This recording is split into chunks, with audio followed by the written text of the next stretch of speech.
Kongad KPRP സ്കൂളിലെ വിദ്യാർത്ഥിനികളെ കാണാനില്ല. വീട്ടിൽ നിന്നും 7 മണിക്ക് ട്യൂഷന് പോയ ശേഷം സ്കൂളിലേക്ക് എന്ന് പറഞ്ഞാണ് വിദ്യാർത്ഥികൾ അവിടെ നിന്നും മടങ്ങിയത്. സ്കൂളിൽ എത്താത്തതോടെ അധ്യാപകരും രക്ഷിതാക്കളും പോലീസിൽ പരാതിപ്പെടുകയായിരുന്നു. ഗൂഗിൾ VS ഉണ്ട്. ഗൂഗിൾ എപ്പോഴാണ് കുട്ടികൾ അവിടേക്ക് സ്കൂളിലേക്ക് ഇറങ്ങുന്നതും പിന്നീട് കാണാതാകുന്നതും ബന്ധപ്പെട്ട പരാതി എപ്പോൾ പോലീസിലേക്ക് എത്തുന്നു? അന്വേഷണം എങ്ങനെ പുരോഗമിക്കുന്നുണ്ട് ഗൂഗിൾ? ഇന്ന് രാവിലെ 7 മണിക്ക് കുട്ടികൾ ട്യൂഷന് പോയതാണ്. ഈ ട്യൂഷൻ കഴിഞ്ഞ് അതിനുശേഷം സ്കൂളിലേക്ക് എന്ന് പറഞ്ഞാണ് 2 വിദ്യാർത്ഥികളും മടങ്ങിയത്. അതിനുശേഷം ഇരുവരെയും കാണാനില്ല എന്നുള്ളതാണ് ഇപ്പോൾ കോങ്ങാട് പോലീസിന് ലഭിച്ചിട്ടുള്ള പരാതി. സ്കൂളിൽ വിദ്യാർത്ഥിനികൾ എത്താതായതോടുകൂടി രക്ഷിതാക്കളെ അധ്യാപകർ വിവരം അറിയിക്കുകയായിരുന്നു. അങ്ങനെയാണ് ഇവർ കാണാതായ വിവരം രക്ഷിതാക്കൾ പറയുന്നത്. തുടർന്ന് അധ്യാപകരും രക്ഷിതാക്കളും എത്തി ഉടൻ തന്നെ പോലീസിൽ പരാതി നൽകുകയും ചെയ്തിട്ടുണ്ട്.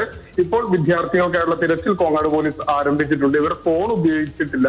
അതുകൊണ്ട് തന്നെ എവിടേക്കാണ് ഇവർ പോയത് തുടങ്ങിയ കാര്യങ്ങളൊക്കെ കണ്ടെത്താനുള്ള ഒരു പ്രയാസം നിലനിൽക്കുന്നുണ്ട്. പക്ഷേ ഇവർ കണ്ടായ പല സ്ഥലങ്ങളിലും സംശയിച്ചുകൊണ്ടുള്ള ഫോൺ കോളുകൾ പോലീസിൽ വരുന്നുണ്ട്. അതനുസരിച്ചുള്ള പരിശോധനയും പോലീസ് നടത്തുന്നുണ്ട്.